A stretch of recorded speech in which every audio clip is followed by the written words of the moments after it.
Hello guys, welcome back to my channel Ayush Jain. मैं हूं आपका आयुष और आज हम इस वीडियो के थ्रू बात करने वाले हैं कि why should we take commerce as a subject. So generally होता यूं है कि जब क्लास 10th में हम पढ़ रहे होते हैं तो हमारे पास सब्जेक्ट्स काफी सारे होते हैं, लाइक साइंस हो गया, फिजिक्स, केमिस्ट्री, फिर ज्योग्राफी, हिस्ट्री, बायोलॉजी और आपका और केमिस्ट्री। बहुत सारे सब्जेक्ट्स होते हैं आपको पढ़ने के लिए।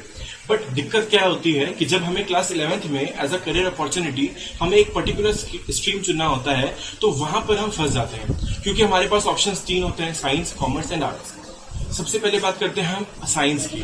साइंस अगर आपको लेना है तो आप ये चीज हमेशा ध्यान में रखिए कि क्या क्लास 10th में आपको केमिस्ट्री और फिजिक्स दोनों बराबर पसंद था, या आपको बायोलॉजी पसंद था कि नहीं था, मैथ्स पसंद था कि नहीं था। बिकॉज ये सारे सब्जेक्ट्स मिलकर ही आपको साइंस वहां पर दिलाने वाले हैं।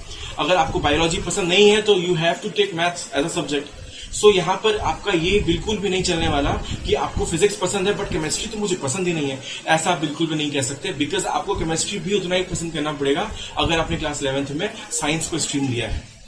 सो ये बात को ध्यान में रखना है आपको। सेम बात होता है आर्ट्स में भी। अगर आपने आर्ट्स को अपना करियर अपॉर्चुनिटी बनाने का प्लान कर लिया है तो आपको ये ध्यान रखने की जरूरत है कि क्या आपको क्लास 10th में हिस्ट्री के साथ ज्योग्राफी या आपको सिविक्स उतना पसंद था या नहीं था। अगर आपको पसंद नहीं था तो फिर से मैं आपको बोलूंगा कि एक बार आप सोच लीजिए, बिकॉज आपको क्लास 11th से आपको फिजिक्स भी उतना ही पढ़ना है अगर आप साइंस लेते हो तो, वैसे ही यहाँ पर आपको उतना ही ज्योग्राफी पे भी ध्यान देना होगा अगर आपको हिस्ट्री पसंद है और ज्योग्राफी पसंद नहीं है तो आपको ये सारी बातें ध्यान में रखनी होगी, तभी आप साइंस और आर्ट्स में जा सकते हो।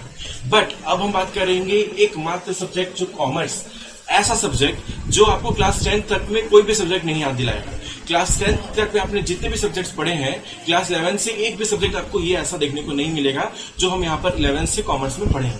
तो अब हम बात करते हैं why should we take commerce. तो इसमें सबसे पहला क्वेश्चन आता है कि क्या हमारे पास सिर्फ कॉमर्स ही ऐसा अपॉर्चुनिटी है जो हमें पैसा या इनकम दिलाएगा, बाकी कोई सोर्सेज नहीं है, स्ट्रीम नहीं है। ऐसा बिल्कुल भी नहीं है। हमारे पास स्ट्रीम में साइंस और आर्ट्स भी है, मैंने आपको पहले ही कहा। बट कॉमर्स अकेला एक ऐसा स्ट्रीम है जहां पर सब्जेक्ट जो है बिल्कुल न्यू होंगे।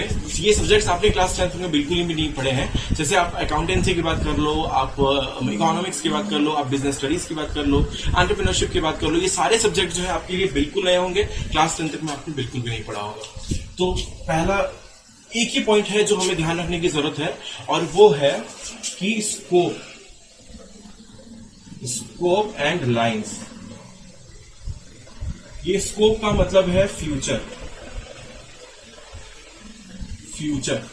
ये फ्यूचर किससे रिलेटेड है? ये फ्यूचर रिलेटेड है, देखिए मैं कॉमर्स का स्टूडेंट, मैं भी खुद कॉमर्स का स्टूडेंट रह चुका हूं, तो मुझे क्लियर कट बात करने की आदत है। मैं कोई घुमा फिरा के बात नहीं करता, मैं खुद भी मारवाड़ी हूं तो मैं क्लियर कट बात करूंगा।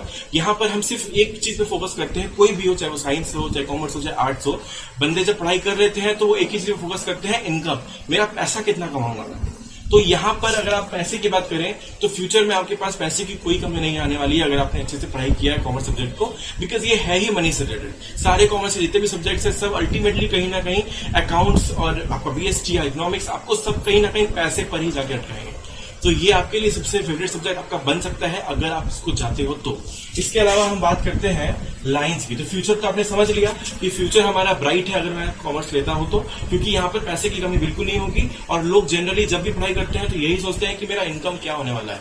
तो इनकम में यहाँ पे आपको कमी बिल्कुल भी नहीं होने वाली है। अब हम बात करेंगे लाइन्स के ऊपर। लाइन्स हमारे पास यहाँ पर करियर अपॉर्चुनिटीज बहुत सारे हैं। अगर हम बात करें तो सीए, सीएस, सीडब्ल्यूए, सीएमए, ये सारे करियर अपॉर्चुनिटीज तो है ही है। इसके अलावा हमारे पास एमबीए,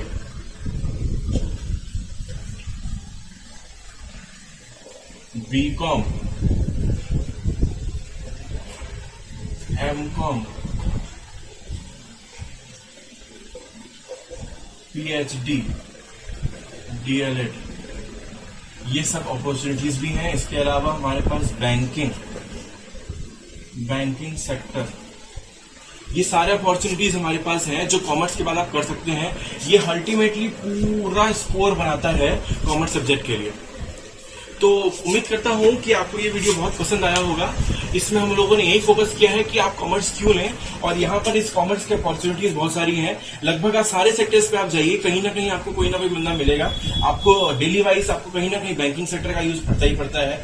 आपने अगर सेल्स या मार्केटिंग लाइन में जाना है तो आपको MBA चूज करना होता है। टीचरिंग लाइन में PhD DLED पे जाते हैं लोग। बहुत सारे सेल्स लाइन में BCom और MBA MCom के लोग भी जाते हैं। ये प्रोफेशन आपका CA हो गया, CS हो गया, CW CM, ये सारे प्रोफेशनल डिग्रीज प्रोफेशनल कोर्स हैं।